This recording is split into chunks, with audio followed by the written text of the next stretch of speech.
ada permintaan melalui nama Pratikno disampaikan kepada kubu sebelah sana, Prabowo, supaya nama Gibran segera ditetapkan sebagai baca pres.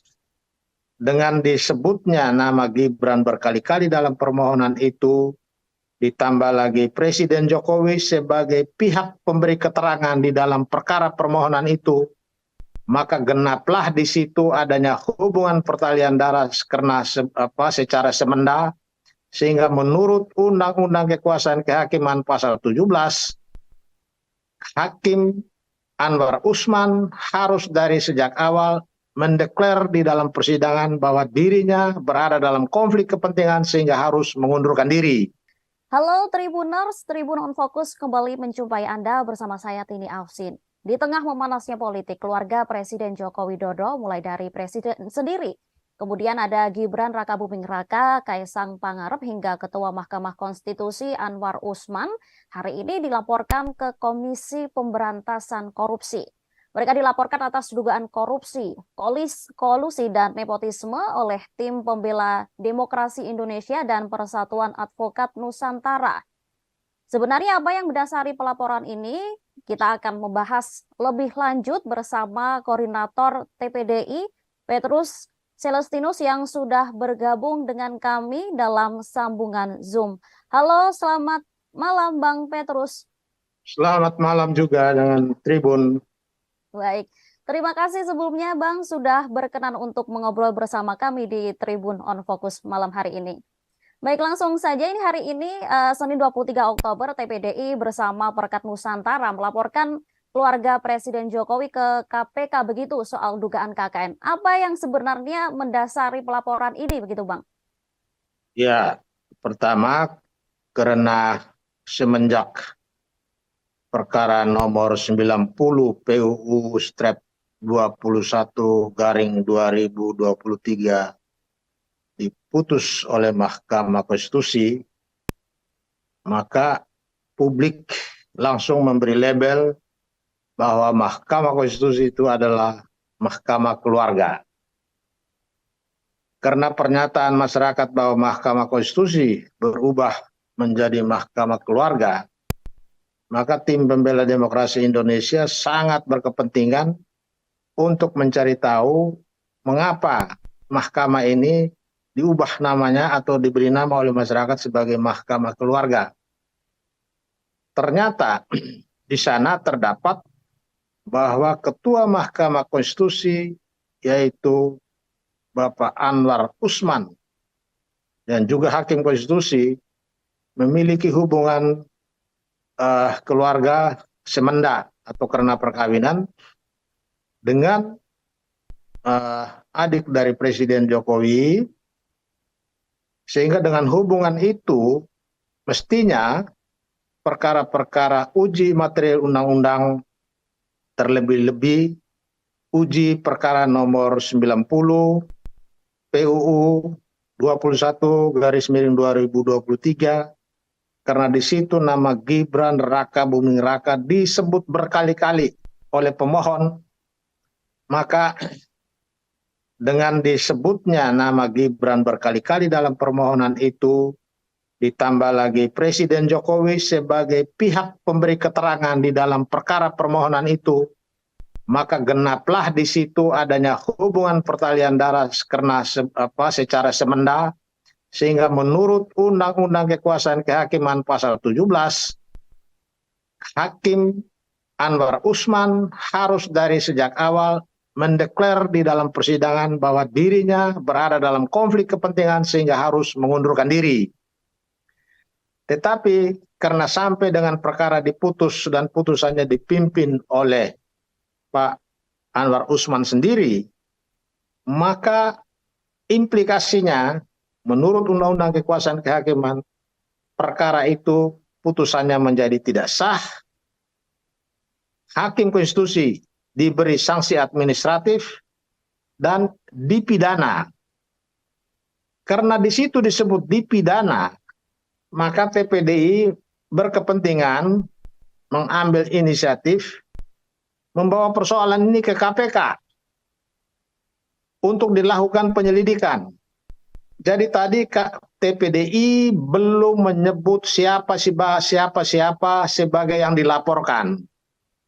Tetapi TPDI mencatat sejumlah nama, ya, kira-kira 18 nama disebutkan di dalam, diminta supaya terkait dengan dugaan kolusi dan nepotisme di dalam kaitan dengan perkara nomor 90 PUU garing 2021 garing 2023, diperiksa apakah terdapat peristiwa pidana kolusi dan nepotisme.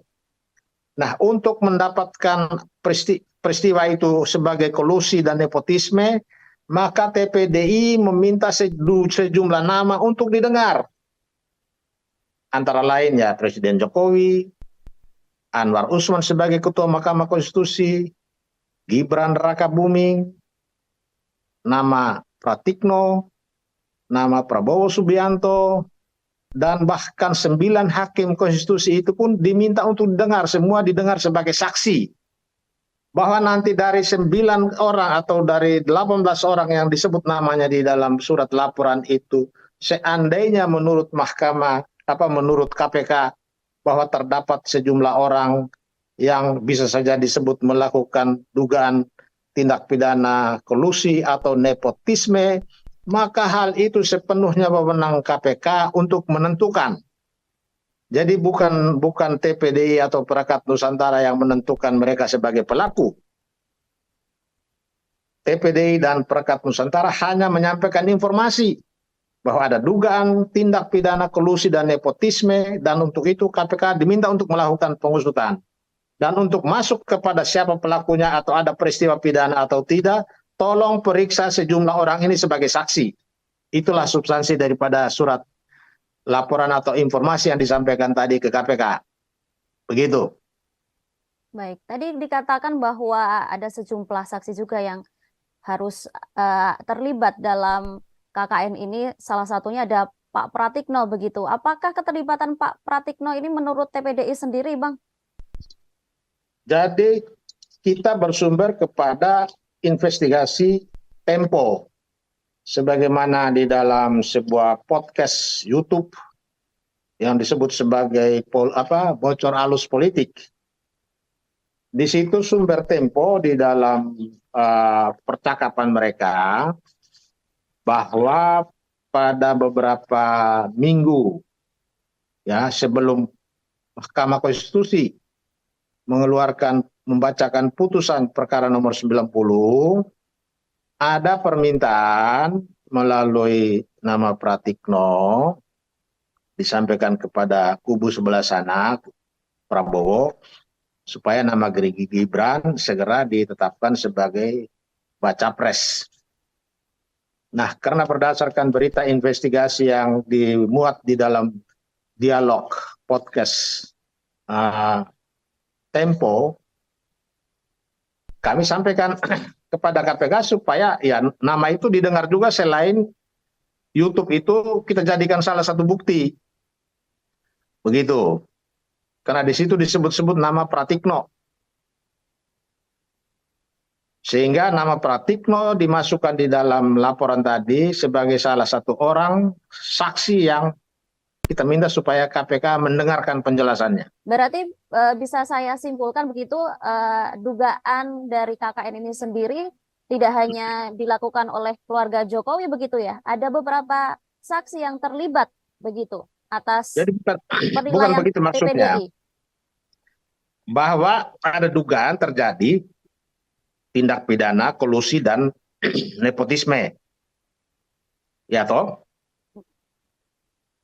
Tetapi untuk sampai kepada apakah ini peristiwa pidana atau bukan, kita minta KPK yang melakukan penyelidikan.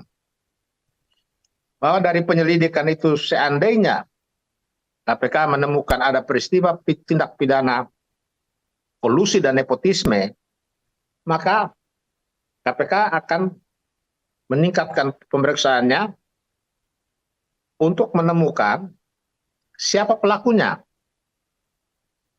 Nah, untuk menentukan siapa saja pelakunya, kita minta supaya KPK mendengar keterangan sejumlah orang yang namanya sudah kami sebutkan tadi, yaitu ada sekitar 18 nama.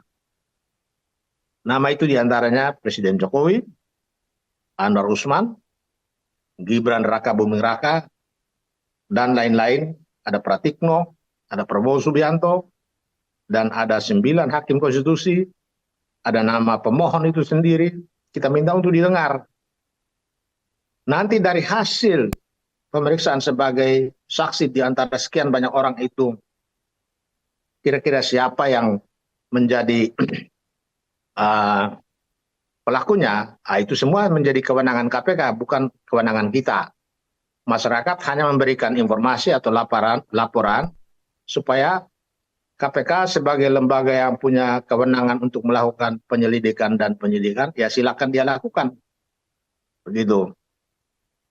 Baik.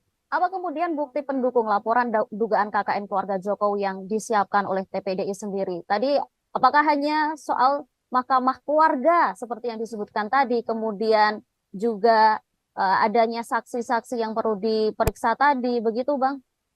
Jadi bukti yang kita sertakan di dalam laporan tadi, putusan Mahkamah Konstitusi nomor 29, nomor 51, nomor 55, nomor 90, nomor 91, nomor 92, garis miring, PUU Stret 21, garis miring 2023, tanggal 16 Oktober 2023. Ya, itu putusan-putusan. Yang kedua, risalah rapat permusyawaratan hakim perkara nomor 90 dan perkara nomor 91. Yang ketiga, surat laporan dan surat somasi dari Pergerakan Advokat Nusantara kepada Mahkamah Konstitusi yang meminta seluruh hakim konstitusi supaya mundur dari perkara uji material untuk perkara 29, 51, 55 sampai dengan perkara 90.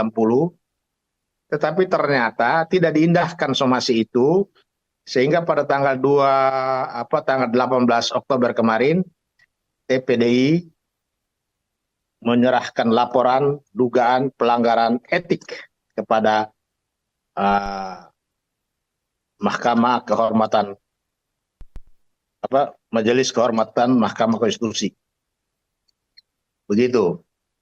Baik. Tadi Di samping saksi-saksi yang kita sebutkan mulai dari Jokowi sampai dengan pemohon itu. Baik. Jadi 18 nama itu adalah diminta untuk didengar keterangannya sebagai saksi, bukan dilaporkan sebagai pelaku, tidak. Baik. Kemudian soal kejanggalan keputusan MK begitu. Kata-katanya akan diusut oleh Dewan Etik MK. Dan jika nantinya Dewan Etik MK tidak menemukan kejanggalan, apakah pelaporan ini kemudian akan dicabut begitu, Bang? Tidak. Walaupun kalau misalnya Dewan Etik tidak menemukan bukti, ya tentu berbeda dong. Di sana kan soal dugaan pidananya. Baik, berarti Jadi, akan tetap dilanjutkan jalan. begitu ya, Bang? Karena informasi yang disampaikan kepada aparat penegak hukum itu kan merupakan hak dan kewajiban masyarakat. Itu perintah KUHP ya. Informasi mengenai dugaan terjadi tindak pidana itu adalah hak dan kewajiban masyarakat sesuai dengan perintah KUHP. Baik. Bang, tadi Deputi 4 KSP Juri Ardiantoro menanggapi soal pelaporan yang meminta agar pihak yang melaporkan ini berhati-hati dan harus cukup bukti mengingat pihak terlapor adalah keluarga presiden. Ini tanggapan Bang Petrus bagaimana? Apakah itu salah satu bentuk tekanan dari pihak istana atau malah menjadi wanti-wanti yang positif untuk kemudian mempersiapkan bukti-bukti ke depannya begitu, Bang? Kalau bukti-bukti itu tugas aparat penegak hukum. masyarakat punya kewajiban menyampaikan informasi. Tetapi kalau masyarakat menyampaikan informasi itu disertai dengan bukti-bukti, itu adalah bonus buat aparat penegak hukum. Jadi kewajiban membuktikan itu ada di aparat penegak hukum, bukan di pelapor. Baik, berarti tanggapan dari KSP tadi bukan dinilai sebagai Itu ancaman begitu untuk keliru. Dia TPDI begitu berpikir ya? barangkali ini perkara perdata jadi beban pembuktian kepada pihak yang menggugat. Ini kan perkara pidana. Jadi beban kewajiban membuktikan itu tugas negara, tugas aparat penegak hukum. Ya. Baik, Bang, kemarin kan juga sudah ada pelaporan serupa ke KPK soal keluarga Jokowi yang diduga melakukan korupsi begitu. Tapi sampai saat ini juga belum ada perkembangan lebih lanjut soal pengusutan itu. Apakah Bang Petrus yakin jika laporan kali ini dari TPDI juga akan diusut lebih lanjut begitu, Bang? Setiap laporan masyarakat itu wajib ditindaklanjuti oleh aparat penegak hukum termasuk KPK. Bahwa terbukti atau tidak, KPK atau aparat penegak hukum berkewajiban untuk mempertanggungjawabkan dengan menyampaikan kepada pihak pelapor. Begitu. Baik, Bang Petrus, kita nantikan bersama bagaimana kemudian KPK menindak pelaporan ini. Apakah nantinya ditemukan bukti kuat adanya dugaan KKN yang dilakukan oleh keluarga Jokowi begitu ya. Terima kasih Bang Petrus atas waktunya berkenan berbincang bersama saya di Tribun on Focus. Tribuners, demikian Tribun News on Focus hari ini. Saya Tini Alfsin pamit undur diri. Terima kasih dan sampai jumpa.